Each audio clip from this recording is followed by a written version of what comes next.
A car of mass 1,000 kilograms tows a caravan of mass 600 kilograms along a straight, horizontal road.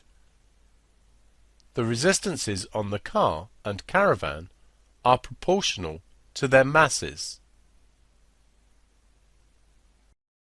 We want to draw a diagram to model this situation, so we draw a horizontal road. On the road we will place a car of mass 1,000 kilograms, and we would assume that this car is a particle.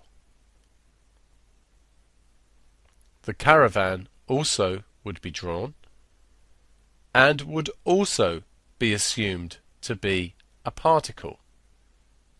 They would be connected by a tow bar, and the tow bar would be assumed to be a rod and would also be assumed to be light, i.e. have no weight, and in practice it would have very little weight compared to the car and the caravan, so this is a good modelling assumption, and also would be assumed to be inextensible, i.e. it will not stretch when different forces are applied to it.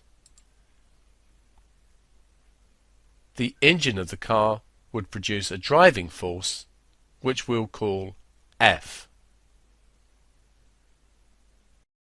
A difficult thing to model are the resistances on the car and caravan being proportional to their masses.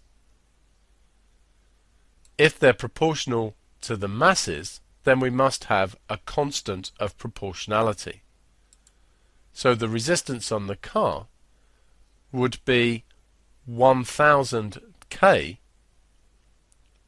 where K is the constant of proportionality, some number. The resistance on the caravan would be 600 times the same constant of proportionality. In this situation, it doesn't matter whether the road is assumed to be smooth or rough, because the resistances on the car and caravan are dealt with by our modelling assumption that the resistances are proportional to the masses.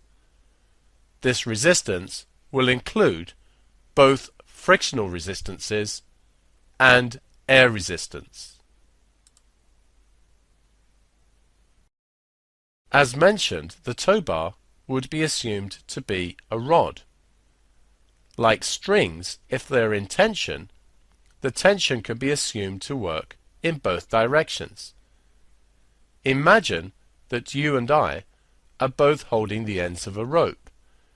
If we both pull, then your end of the rope is going to pull you towards me, and my end is going to pull me towards you.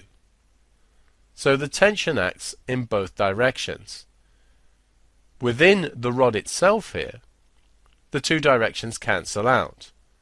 But if we consider the caravan by itself, we assume the tension pulls it towards the right. And if we consider the car by itself, the tension would pull to the left. As you work through this course, much of what is discussed in this chapter will make more sense when applied to the different situations that we meet.